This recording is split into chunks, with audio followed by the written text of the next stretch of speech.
Zdravím vás pri sledovaní tohto videa opäť o fotomontáži.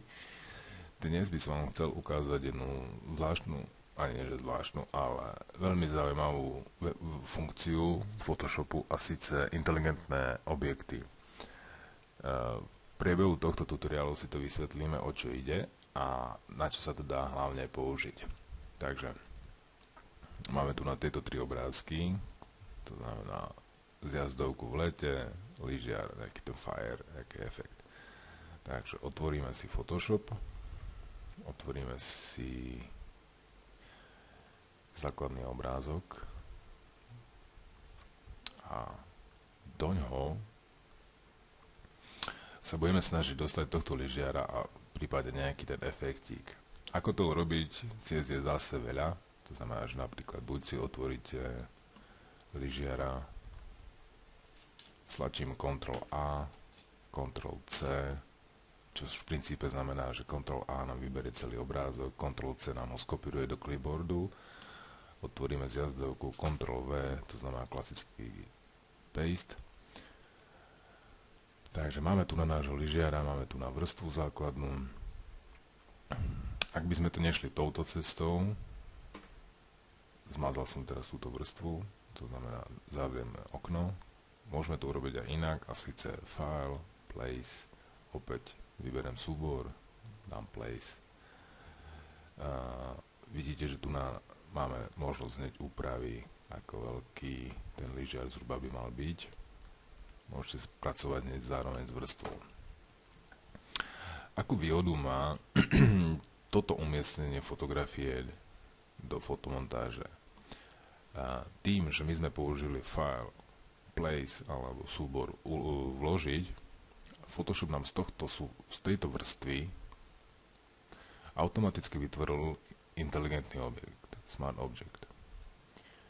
Ak by sme to urobili v prvej verzii, to znamená, zase zmažem, File, Open, zjazdar, Ctrl A, Ctrl C, Ctrl V, máme tu na klasickú vrstvu. Nie je to žiaden problém, len ak ja teraz použijem klasické nástroje na úpravy vrstvy, napríklad zväčšovanie, zmenšovanie, to znamená Ctrl T, a teraz zmenším túto vrstvu, stane sa to, že mám lyžiara, ale ak sa ja opäť rozhodnem, aby ten lyžiar nebol takýto maličký, alebo pôjdem do extrému, to znamená zmenším ho až takto. Ak by som teraz pri tejto klasickej vrstve, čo tu máme Layer 1, sa rozhodol, že chcem lyžiara opäť do pôvodnej veľkosti. Pozrite, čo sa stalo. Jednoducho pixle tam už nie sú, celý obrázok je roztrasený, zlý. Nie je to dobrá cesta. To znamená, vrátime to späť. A predtým, než začneme upravovať túto vrstvu, si ju sami skonvertujeme na inteligentný objekt. To znamená, ťuknem pravým tlačidlom, Convert to Smart Object. Zmenila sa nám tu na ikonka, to znamená, nie je to štandardná vrstva, ale je to inteligentný objekt. A pozrite, akú to má výhodu. Teraz keď stlačím Ctrl T a zmenším túto vrstvu, opäť do extrému, to znamená niečo také malé, potvrdím Enter. Pracujem klasicky, môžem z neho robiť štandardné úpravy, v tom problém nie je. A najvyššie som získal túto výhodu, že ak by som sa rozhodol vrátiť do pôvodnej veľkosti, alebo naopak, napríklad až takto, to preženiem teraz a spätne, pozrite, tie pixle tu sú. Takže jedna obrovská výhoda inteligentných objektov je, že stále pracujete s rovnakými dátami. To znamená, keď zmenšíte alebo zväčšíte vrstvu, nedochádza ku strate dátam. To je obrovská výhoda z hľadiska celého workflow práce, lebo tie dáta jednoducho sú chránené, alebo berte to tak, ako keď ste mali nejakú obálku, do ktorej vložíte si dáta a tie dáta sú tam stále. Takže prvá vec, čo sa týka inteligentných objektov, je ich výhoda. To znamená, že dáta sú v úvodzovkách chránené, nedochádza k ich strate. Pritom môžem pracovať ako s klasickou vrstvou. A jedine, v čom som limitovaný, ak by som chcel teraz použiť štetec priamo v tomto súbore, v tejto vrstve, na túto vrstvu, tak jednoducho vidíte, nedá sa to. Lebo my pracujeme s obálkou. My nepracujeme už s tou fotkou, ktorá je vnútri, ale my pracujeme s kvázi ako keby obálkou. Ak by som tu mal klasickú Ctrl-V, lebo mám to ešte stále v clipboarde, to znamená, táto vrstva je klasická vrstva, toto je inteligentný objekt. OK, takže na prvý pohľad žiaden rozdiel. Klasická vrstva, inteligentný objekt. Z hľadiska veľkosti a zväčšovania sme si už povedali. To znamená, ak ja teraz obidve vrstvy zmenším, klasickú vrstvu už nemôžem vrátiť späť, kdežto inteligentný objekt môžem. To znamená z hľadiska veľkosti. Čo sa týka štetcov a určitých, nie všetky nástroje môžete použiť priamo na inteligentný objekt v rámci originálneho súboru. To znamená, ak mám teraz vybranú klasickú vrstvu, to je táto, to je obyčajná fotografia a chcem tu na niečo upraviť, môžem. Dobráš. Vypnem si klasickú vrstvu, mám inteligentný objekt, tu na už Photoshop nemôžem priamo, skrz Photoshop nemôžem priamo upraviť túto vrstvu. To znamená, ale túto klasickú vrstvu teraz mážeme, aby nás to neplietlo, ostávame pri inteligentnom objekte. To znamená, mám tu na inteligentný objekt, mám fotografiu. A teraz si predstavte, že chcete napríklad tieto zelené alebo jednoducho túto modrú farbu na jeho príľbe zmeniť na žltú alebo inú. To je jedno. Čo spravím? Ťuknem dvakrát na ikonku inteligentného objektu a teraz mi Photoshop píše, že v podstate, keď upravím nejaký content, to znamená obsah v rámci inteligentného objektu, jednoducho dám save, zatvorím súbor a automaticky by sa mi to malo tu naukázať. Čo to znamená v praxi? To znamená OK. Teraz tu máme dva súbory, aby to bolo lepšie viditeľné, tak to dáme takto. Tu máme našu zjazdovku. To znamená... A toto je náš súbor. To znamená, vľavo je fotografia v podstate vložená v inteligentnom objekte, ktorý sa nachádza v našom súbore. Preto toto uložím. Zjazdovka PSD. OK. Takže tu vpravo je inteligentný objekt, vľavo je fotografia, ktorá je v ňom vložená. Zoberiem štetec, nedá sa. Prepnem sa do tohto okna, to znamená v podstate do súboru inteligentného objektu a tu už môžem robiť akékoľvek úpravy zase. To znamená, ak ja teraz napríklad tu urobím takýto ťah, dám file save, ten ťah sa mi automaticky zobrazí aj v inteligentnom objekte. Ak niečo zmením, to znamená, dáme späť, uložím Ctrl+S, zmizne mi to aj tu na. Ak sme sa bavili napríklad o zmene farby príľby, to znamená, chceme zmeniť túto modrú. Použijeme Selective Color napríklad, prepneme sa do modrých tieňov a dáme tam, čo ja viem, aby to bolo takúto nejakú. Nastavíme to absolút, aby to bolo viac viditeľné. Dávame ho do fialovej. Ale my chceme len túto príľbu. Tu sa dostávame k ďalšej funkcii Photoshopu a síce maske. To je tento rámček, ktorý je aplikovaný na vrstvu úprav. Toto je vrstva klasická úprav, selektívne farby. To, že tento rámček je biely, nám hovorí, že celá táto vrstva selektívnej farby nám pôsobí na kompletnú fotografiu.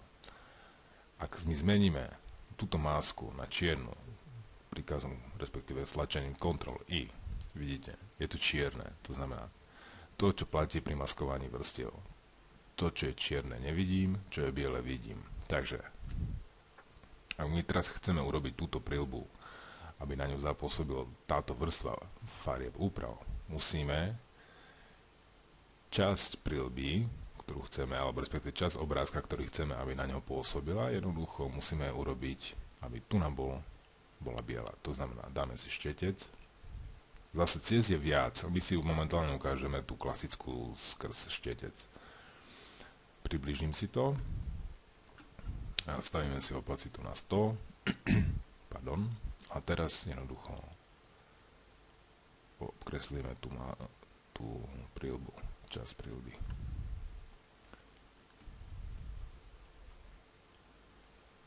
Pozrite, automaticky, neviem, či je to dostatočne vidno, ale tu na maske sa vám zobrazujú biele body. To znamená, že to, čo je biele v tejto maske, tam bude daná vrstva pôsobiť. Tento tutoriál nie je o tom, ako presne robiť veci, to znamená, ak mi náhodou nejak detaily ujdu, tak nie je cieľ vysvetľovať tieto detaily, ale skôr ako pracovať s maskami a vytvárať tie fotomontáže. Dobre, takže my teraz máme to, čo sme chceli, upravenú hlavu, okrem iného budeme ešte potom vyrezávať, ale to až neskôr. Takže teraz keď dáme file, save, pozrite, automaticky to máme v našej pôvodnej fotomontáži. Takže zatvoríme inteligentný objekt, voilà, a máme ho tu na. Ďalšou vecou, ktorú budeme samozrejme chcieť, je odstrániť ten sneh. Vzhľadom na to, že my máme tu na letnú zjazdovku, takže dáme preč ten sneh. Opäť otvorím si inteligentný objekt, OK, zase mám to tu na vedľa seba. Tentokrát pre tohto jazdca, respektíve vzhľadom na to, že všetky jeho časti sú relatívne hladké, nie sú tam žiadne veci, kde sme potrebovali využiť klasickú masku, využijeme nástroj vektorovú masku vrstvy. A síce vytvoríme ju tak, že označím si vrstvu, čož v princípe môžeme aj neskôr, ale nejaký postup musí byť. Vyberieme si nástroj na kreslenie a tu nám musíte mať nastavenú cestu. Čo spravíme teraz? Priblížime si a vytvoríme, obkreslíme v podstate iba toho zjazdára. Moment, cesta, tak, OK. Vytvoríme si tohto, ako keby sme ho obkreslili celého. Týmto štýlom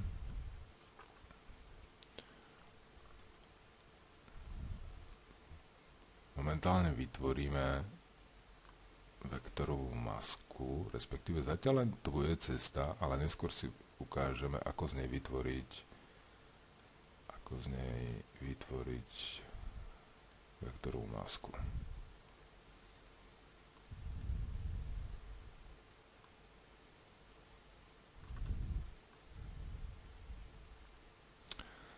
Tí z vás, ktorí majú určité skúsenosti buď s ilustrátorom, alebo s Corelom, alebo proste s vektorovou grafikou, tak vytváranie cesty by malo byť jasné. A pointa je v tom, že ťuknem a ťahám. Tým pádom si vytváram také pivoty, ktorými môžem ďalej ovplyvňovať tvar tej krivky. Toto je napríklad zaujímavý bod, lebo máme tu len také Včko. A ja teraz keď stlačím Alt, držím stále Alt, tak môžem tento pivot otáčať v smere, kam potrebujem, aby tá krivka išla. To znamená, najbližšie, keď ja ťuknem, dostanem práve tento zlom. Ukážem vám to, tu na tomto bode vám to ukážem. To znamená, tu nám potrebujeme vytvoriť takúto krivku. To znamená, ja ťuknem sem, najprv nastavím ľavú stranu, to znamená krivku, ktorá prichádza do tohto bodu, ale teraz potrebujem túto krivku zlomiť v podstate a dostať ju sem. Ak by som nepodržal Alt, vidíte, tá krivka sa zmení. Prichádzajúca čiara sa mení oboj strane symetricky. To znamená tzv. Hladký vrchol. Ale ja z tohto potrebujem urobiť ostrý vrchol a urobím to tak, že podržím Alt, natočím len jeden ten vodiaci bod, pustím a teraz stuknem do najbližšieho bodu. A vidíte, mám automaticky lomenú krivku. Tu na to bude zase to isté. To znamená, ťuknem, najprv si nastavím prichádzajúcu krivku, podržím Alt, stočím vodiaci bod tam zhruba, kam budem potrebovať tú čiaru, pustím a jednoducho ťuknem. A Photoshop mi automaticky vytvorí ostrý bod, to znamená, už to nie je symetrický. Môžete to samozrejme upravovať aj neskôr, to znamená, že ak nemusíte to vytvárať hneď pri hneď pri tvorení cesty, ale zase ušetrí vám to čas. Lebo napríklad, ak by som to ako sa to dá upraviť neskôr, vám ukážem tu máme tento zlom. To znamená, ťuknem sem, nestláčam Alt, jednoducho nastavím krivku, nastavím si tú prichúdzu, ale tento bod nechám tu Pustil som, normálne, ťuknem sem. Vidíte tvar tejto čiary? Teraz, keď chcete to dostať do tejto obliny, to znamená vytvoriť zase ostrý uhol, zase podržím Alt, prídem kurzorom na ten bod, na to tiahlo, jednoducho môžem to urobiť aj neskôr. Ako to budete robiť, je to na vás, samozrejme je lepšie, ak to budete robiť hneď. Zase vytvorím si, ak potrebujem symetricky, jednoducho podržím, vidíte, tu mám napríklad niečo také, že potrebujem upraviť tú krivku. Podržím Alt, prídem myškou na ťahlo, zmením si to.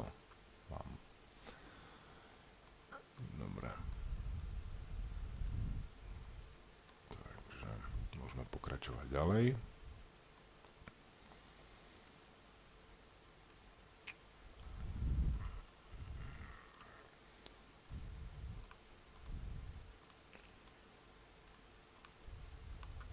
Do akých detailov pôjdete, závisí tu na vás. Hovorím, tento tutoriál nie je o tom presne ukazovať, ako ísť do tých detailov. Snažím sa, no ale môže sa to urobiť aj rýchlejšie. Napríklad tu mám túto čiaru, to znamená sem. OK. Skosím si to naspäť. Snažte sa robiť čo najmenej bodov na tejto krivke a síce len z jedného dôvodu, ak by náhodou ste potrebovali niečo upravovať, je jednoduchšie upraviť menší počet bodov samozrejme ako mať tam nasekaných a neviem, treba 200 bodov a tie upravovať. To znamená čo najmenej bodov.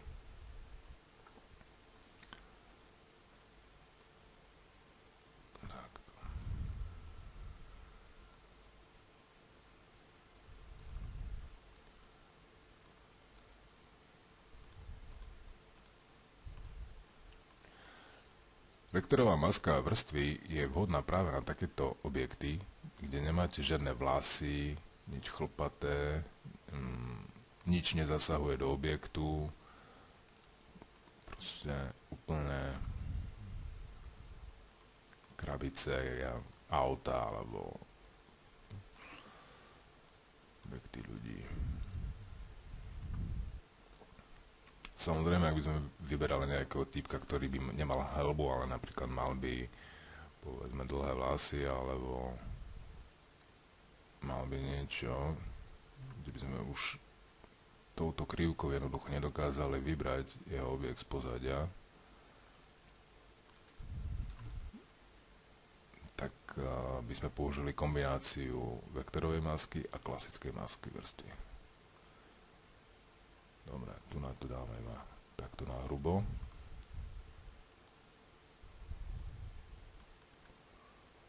Opäť jemná linka, bum. Kam si to celé.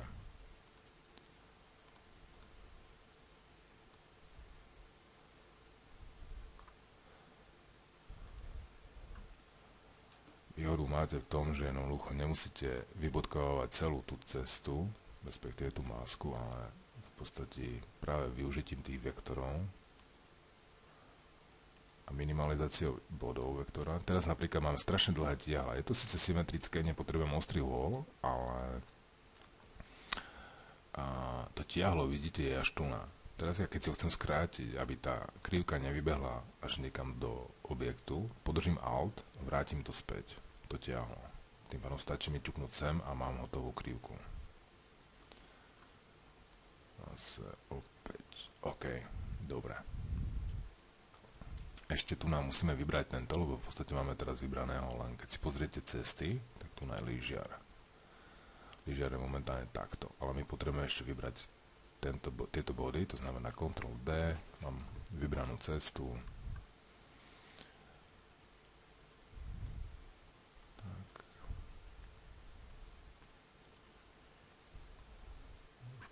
Na hrubo. Tak, sem toto. Vrátim späť cez Alt. Hotovo. Takže teraz, keď podržíte Ctrl, toto je štandardný butón na masku. To znamená klasickú rastrovú masku. Ale my chceme urobiť vektorovú masku, to znamená využitím tejto cesty. Takže podržím Ctrl, voilà, a mám lyžiara. Teraz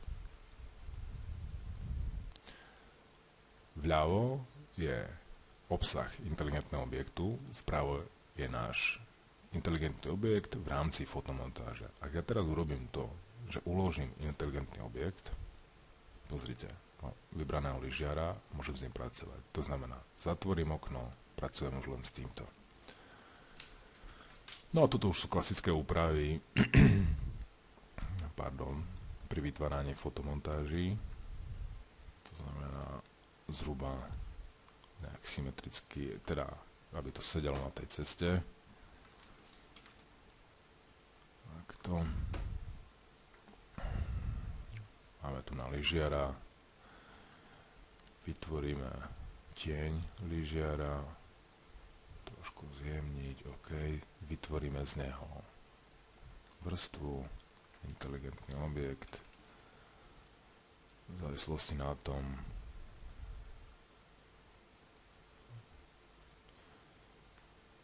zhruba tieň nejaký,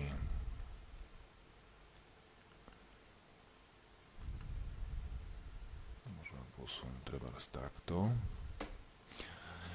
Takže, no a teraz vidíme, tu máme tieň, ktorý neviem, nejakým spôsobom toto sa mi tu nezdá na tom tieni. Je to klasická vrstva. Ak chceme teraz odstrániť túto časť tejto vrstvy, stačí nám vytvoriť masku vrstvy, to je rastrová. Zoberieme štetec a čo sme si hovorili. Čo je biele je vidno, čo je čierne nie je vidno. To znamená, prepnem si farbu na čiernu a jednoducho. Ale pozor, musím mať vybranú masku, nie vrstvu. Ak by som teraz ťahal štecom, mám vybranú vrstvu, tak maľujem priamo v podstate na ten tieň. Ale my chceme mať vybranú masku a odstrániť tento tieň. To znamená, mám čiernu farbu, maska vrstvy biela a idem do tohto. A jednoducho, v podstate výhoda voči gume je v tom, že ak by som to zrobil gumou, to znamená klasicky vrstvu, ako keby vymazal, tak už to nemôžem vrátiť späť. Ale ak sa náhodou pomýlim, to znamená, že sa mi stane toto. Ale to som nechcel. Samozrejme máte krok späť, ale v prípade, že si to nevšimnete a nebudete mať tento, stačí, že jednoducho túto masku zmažete a tieto body sú tu na zachované. To sú strašné výhody masky. To znamená, opäť ťuknem, všetko je biele, ja v podstate iba zatmavím masku. Zamaskujem daný objekt, čo tam nechce mať. OK, trošku to ešte zjemníme. A napríklad výhoda masky spočíva aj v tom, že ak si nastavíte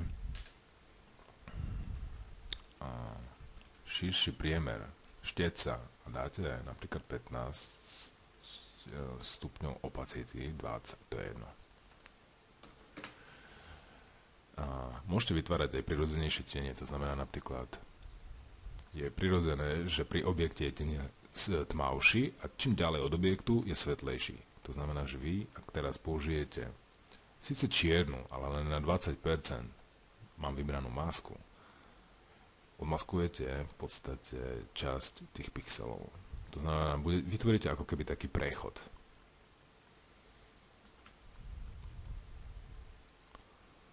Tým pádom tie objekty budú prirodzenejšie. OK, to by sme mali, dáme Ctrl S. No a teraz ešte môžeme tam dorobiť nejaký ten fire. Zase, ak chcete rôzne možnosti, Ctrl A, Ctrl C, zatvorím okno, Ctrl V. Teraz je to klasická vrstva, ale my chceme urobiť z nej inteligentný objekt, to znamená vpravo, Convert to Smart a teraz môžem pracovať s touto vrstvou.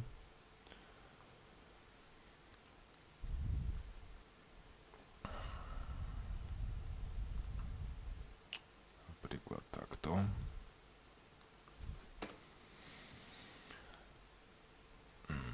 V zásade platí, že môžete okrem tohto, ako sme to robili v tomto prípade u lyžiara, to znamená v inteligentnom objekte sme vybrali lyžiara priamo. Tu sme ho vybrali. Vy to isté môžete urobiť aj v rámci pôvodnej fotomontáže. Ja to robím väčšinou tak, že pôvodný obrázok si upravujem v inteligentnom objekte, tu dáme, že iná to lebo potom mám väčšie možnosti ďalej pracovať, v podstate mám dvojnásobnú možnosť použitia masky. To znamená napríklad, aby sme chceli odstrániť paličky od tohto lyžiara, vytvorím si klasickú rastrovú masku, zoberiem si štetec, stlačím B, nastavím si čiernu, nastavím si opacitu na 100, ten perimeter zmenším, potrebujem taký a jednoducho, pozrite, môžem odstrániť paličky. Ak ja ťuknem, spravím a dám Disable Layer Mask alebo deaktivovať masku, tie paličky stále sú tam. To znamená, máte dvojnásobnú možnosť využitia masiek, či už vektorových alebo klasických. To znamená, momentálne to ja nechcem, takže dáme Delete. Vrátime sa sem. Tak. Nastavíme si zhruba ten fire. OK. A zase otvoríme Ctrl S, otvoríme si inteligentný objekt. Dáme Select Color.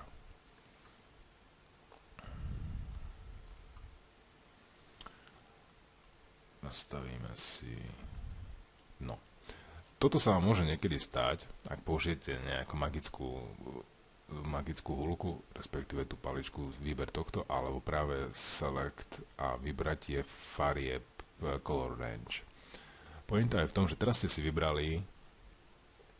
som čiernu, ale my chceme práve opak, to znamená, jedine, čo musíte urobiť je túto masku vrstvy invertovať. Ak sme si spomínali, čo je biele je vidno, v tomto prípade vidno je túto celú čiernu, ale my chceme, aby bolo vidno ten oheň, to znamená, stlačím Ctrl I, tým pádom mám prekonvertovanú masku. Teraz mi už stačí dať len zatvoriť, máme fire.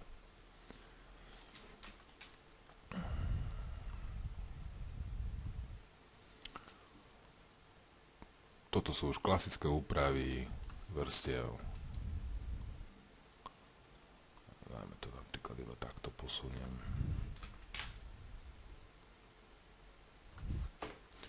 Aby to bolo, zduplikujeme vrstvu.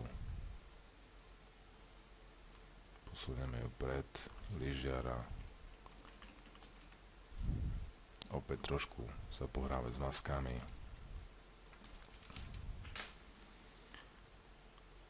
Zakrieme to, čo nechceme vidieť, to znamená, kreslíme čiernou, respektíve máme čierny štetec.